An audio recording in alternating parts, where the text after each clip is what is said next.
après près d'un mois d'attente, oui, nous avons enfin en France le film Saw 10. Sachez que j'ai un affect tout particulier avec la saga. Déjà, je vous ai fait quand même pas mal de contenu sur Saw, que ce soit des shorts ou même la critique du premier film ou une tier list de tous les films du 1 au 9. Par ailleurs, sur Twitch, on avait regardé tous les films jusqu'au 9. Et c'était génial, j'avais adoré vivre ça avec vous, on a vécu des trucs plutôt sympathiques, même si bon, ça reste un film Saw, donc avec de la torture, mais il y a évidemment un sous-texte qu'on évoquera sur la chaîne secondaire, donc Warren, et je tiens d'ores et déjà à vous remercier, puisqu'on est déjà 2000 abonnés sur cette chaîne, alors qu'il n'y a qu'une seule vidéo, donc merci beaucoup à vous. Le fait est que oui, Kevin Greutert revient à la réalisation. Lui qui avait réalisé, je crois, le 6 et le 7, et qui avait été le monteur principal, entre guillemets, du 1 au 5, donc il connaît déjà la maison.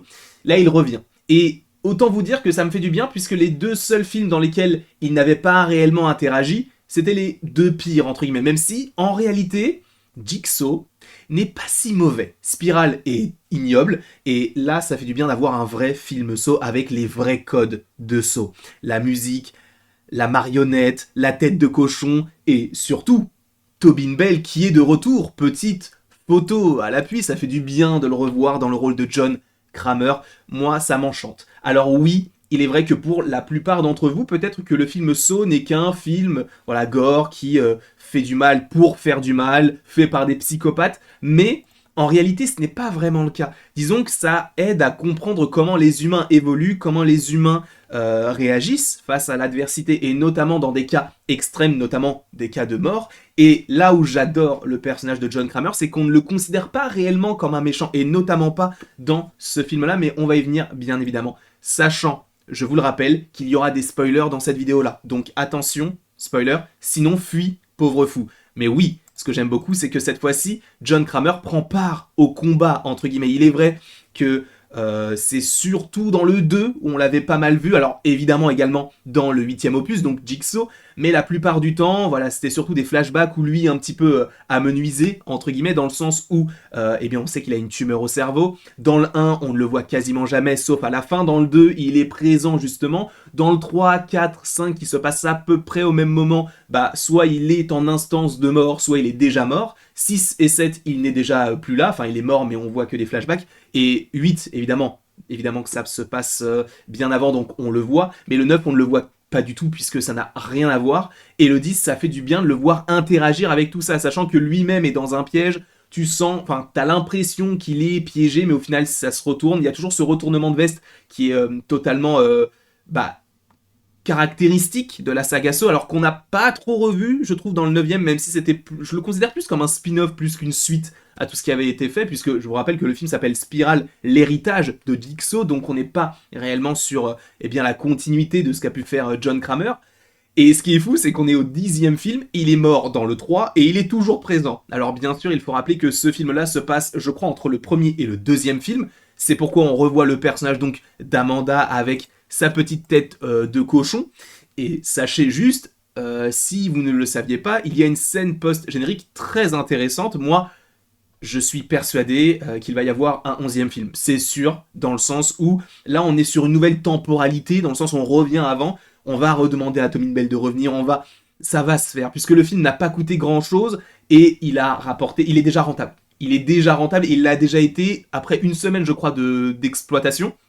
Donc sachant qu'il n'était pas encore sorti partout dans le monde, et notamment en France, à mon avis, ils vont enclencher le 11e film. Par ailleurs, il y a une petite vidéo qui est prévue à ce sujet-là, mais ce n'est pas le sujet de cette vidéo-là.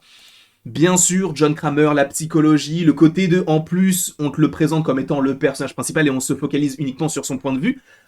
Évidemment, c'est un méchant qui va tuer des méchants, entre guillemets. Et ce qui est intéressant, c'est qu'il ne les tue pas. C'est piégé de choisir s'ils doivent se sacrifier ou sacrifier une partie d'eux-mêmes pour survivre. Donc comment perdre pour mieux gagner par la suite. Et ça, je trouve que c'est hyper intéressant, et c'est aussi, pardon, j'ai bugué, mais c'est aussi le principe même du personnage d'Amanda, qui était l'une des premières victimes, entre guillemets, en tout cas celle qu'on découvre dans le premier film et qu'on redécouvre après dans 2, 3, 4, et je ne sais plus quel exactement, mais où tu sens que c'est quelqu'un qui a été sauvé par Jigsaw, alors qu'il y avait ce côté de, c'est de la torture, tu dois tuer quelqu'un pour sauver ta vie, etc. Donc, il y a ce côté très psychologique qui est mis en place. Alors, et bien sûr, ce qu'on apprécie aussi du côté de Jigsaw, du côté de Saw dans sa globalité, c'est les pièges, ce sont les pièges, que ce soit même le piège. Alors celui-ci est particulièrement... celui-ci c'est peut-être le plus soft. Non, il y a aussi celui où elle est accrochée avec la chaleur. Celui-ci c'est l'un des plus soft où il doit, c'est ça qui est fou, il doit se couper un morceau de cerveau et le mettre dans une bassine et pour que ça s'érose et du coup ça fait monter une petite jauge. Sinon, il y a le masque qui se referme sur lui et il finit par se brûler. Ça, c'est un dit comme ça, c'est horrible, mais c'est un piège un peu soft du film, puisqu'il y a aussi ce... En fait, pour moi, c'est celui-ci qui catégorise le mieux ce film-là, qui catégorise le mieux ce que Saw peut nous offrir en termes de gore, hein, parce qu'il y a aussi des gens qui viennent uniquement pour du gore au-delà du psychologique.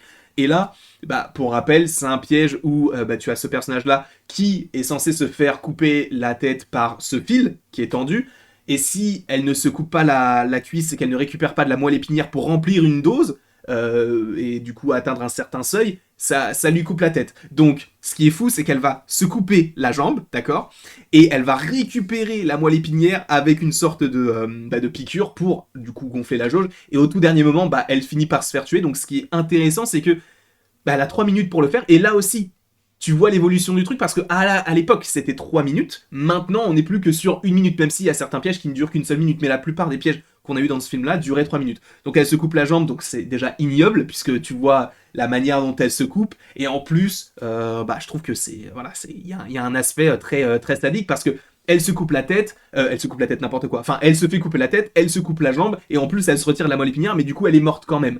Donc ça te montre que même si tu participes au jeu, il y a des chances, bien sûr, que tu puisses mourir.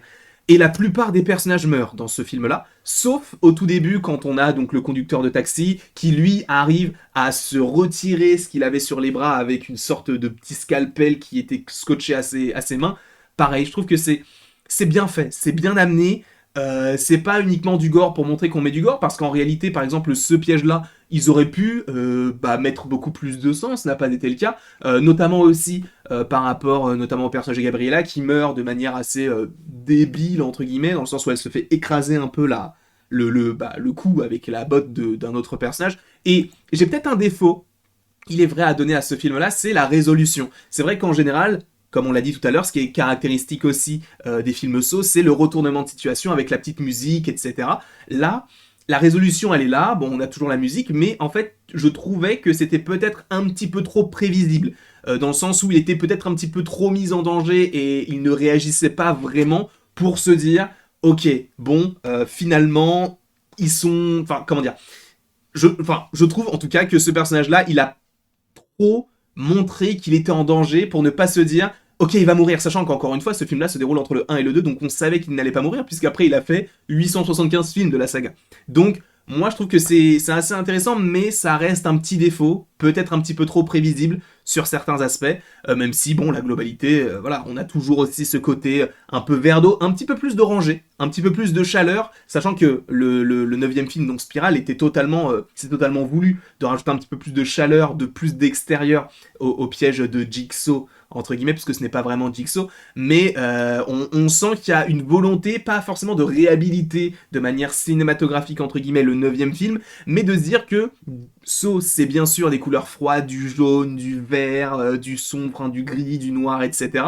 Mais c'est aussi une volonté de peut-être aussi de se dire que ça peut être autre chose. Et ça, c'est intéressant. En tout cas, visuellement, je trouve que c'est intéressant. Et bien sûr, alors, j'ai pas forcément parlé de ce piège-là, mais ça aussi, la manière dont c'est organisé et tout, et le fait qu'on se dise, ah, mais en fait, c'est ce qui aurait pu arriver si le mec avait fauté, et finalement, il ne l'a pas fait, puisqu'il a remis la montre, en fait, c'était un mec qui allait voler, et quelqu'un qui était sur un lit d'hôpital, et finalement, Jigsaw arrive et lui dit, non, sage décision, parce que du coup, cette scène-là, c'est ce qu'il aurait imaginé dans la tête de Jigsaw pour ce personnage-là.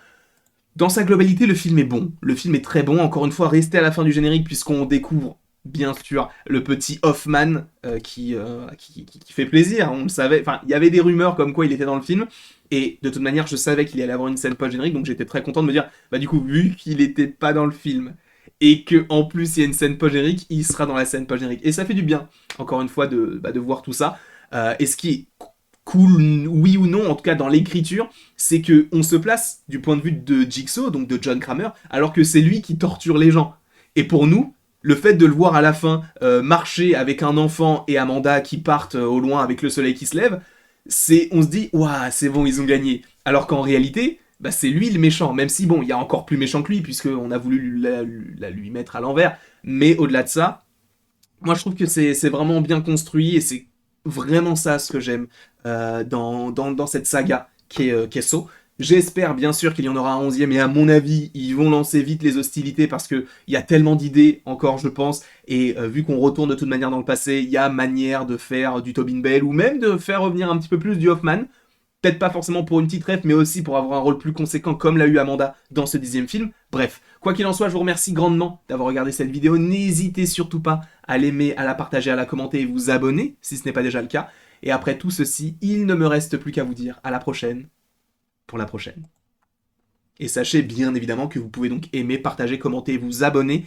Et sachez qu'il y a quand même pas mal de vidéos en lien avec ceux qui sont déjà sortis, donc n'hésitez pas à aller les voir si vous en avez envie.